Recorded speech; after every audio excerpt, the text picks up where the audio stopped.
ఈరోజు ఉదయం నుంచి రాంభూపాల్ రెడ్డి పెద్ద బిల్డింగ్లు చూపించి అవన్నీ కూల్స్తున్నారు. రాంభూపాల్ రెడ్డి అక్రమ కట్టడాలు. నేను వాళ్ళని ఒకటే విజ్ఞప్తి చేస్తాను, అక్కడ మీడియా వాళ్ళు పోయిన వాళ్ళు కానీ ఆఫీసర్లు అందరినీ కూడా, రాంభూపాల్ రెడ్డికి ఆ బిల్డింగ్లకి ఏం సంబంధం?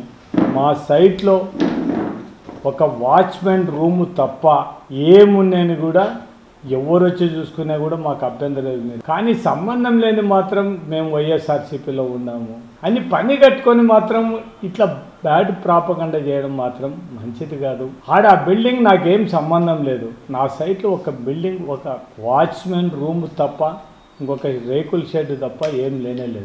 రాజశేఖర్ రెడ్డి అన్నప్పుడు మాకు అన్ని పర్మిషన్లు వచ్చినా కూడా ఇరిగేషన్ అధికారులు, చీఫ్ ఇంజనీర్ దగ్గర నుంచి కూడా వాళ్ళు ఎఫ్టీఎల్ ఫిక్స్ చేసిన తర్వాతనే మాది బౌండరీ ఎంతవరకు ఉందో అంతవరకే మనం కన్స్ట్రక్షన్ స్టార్ట్ చేయడం జరిగింది తప్ప అధికారులు కనీసం మాది ఎఫ్టీఏలో ఉందని కానీ లేకుంటే మేము కూల్చుతున్నామని కానీ కనీసం ఏదో మాకు నోటీసులు ఇచ్చారు.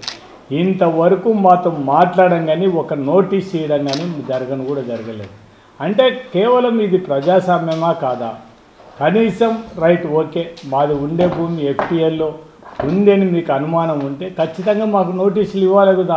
మాకు ఇచ్చిందంటే వాళ్ళతో పాటు మేము కూడా మాది ఎంతవరకు ఉందో ఎఫ్టీఎల్ చూపించమని అడిగినాం. అది చెప్పకుండా ఊరికే ఇష్టం వచ్చినట్టు పోలీసు వాళ్ళని పెట్టి మొత్తం అందరిని పెట్టి కొట్టేసామంటే ఎంతవరకు న్యాయం? కనీసం మేము ఆడ ఒక కన్స్ట్రక్షన్ కూడా లేదు, ఏం లేదు. కేవలం ఒక వాచ్మెన్ రూమ్ ఉండేది, దాన్ని వాళ్ళంతా కొట్టాల్సిన అవసరం కూడా లేదు. ఎఫ్టీఎల్ ఎంతవరకు ఉన్నదని చెప్పకుండా కనీసం మాకు నోటీసులు ఇవ్వకుండా కూడా దౌర్జన్యంగా పోయి దానిని పడగొట్టడం అనేది తప్పు. తెలుగుదేశం వాళ్ళకు ఏదో పాపం నేనేదో హైదరాబాద్లో కబ్జా చేశాను, మొత్తం నా బిల్డింగ్లలో కూల్చినారనే పరిస్థితులు ఉన్నాయి.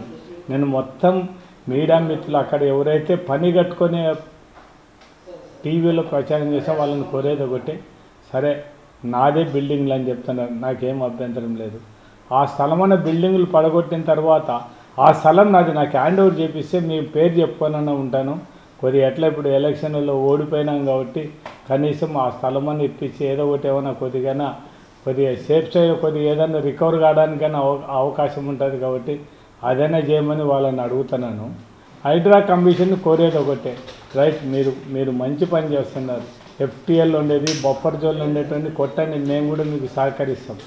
కానీ ఇట్లా నోటీసులు ఇవ్వకుండా ఏం సంబంధం లేకుండా మా పేర్లు పని కట్టుకొని మాకు సంబంధం లేని బిల్డింగులు కూడా మా పేర్లు చూపించేసి పడగొట్టడం అనేది ఎంతవరకు? మీరు కూడా కనీసం రేవంత్ రెడ్డి నాకు మంచి ఫ్రెండే, నేను కాదని ప్రసక్తి లేదు. నేను రేవంత్ రెడ్డి కూడా పత్రికా ముఖంగా ఈ మీడియా ముఖంగా ఆయనకు రిక్వెస్ట్ చేసింది, కనీసం వాళ్ళ అధికారులతో మాకు నోటీసులు ఇప్పించి కూడా కూలగొట్టినా కూడా మేము ఇంత ఫీల్గా మనం ఒకవేళ ఎఫ్టీఎల్ అంటే కూలగొట్టాను. ఇప్పుడు ఆయన ఒకవేళ మా మీద కోపమా ఓటు అనేది మనం చెప్పలేం కదా. ఇప్పుడు జగన్మోహన్ వైఎస్ఆర్సీపీ ఓటు అనేది ఆయన మనసులో ఏముందో మనం ఇక్కడ ఉండి చెప్పలేని పరిస్థితి మనది కూడా. రేవంత్ రెడ్డి నాతో ఎప్పుడు మంచి ఫ్రెండ్షిప్గానే ఉన్నాడు. నాకు దీని మీద అంతగా రేవంత్ రెడ్డి ఒకటి కాదు, అట్లా కాదు.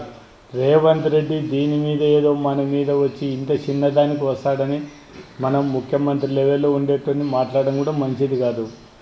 ఆయనకు తెలిసిందో తెలియలేదో, రైట్, మనం తెలియదనేది ఇంత చిన్న విషయం మన అనవసరంగా మనం ఎందుకు మాట్లాడాలి? దాని గురించి అధికారులు చేసిన దానికి వాళ్ళని రాజకీయ నాయకులను మాట్లాడడం మంచిది కాదు కూడా.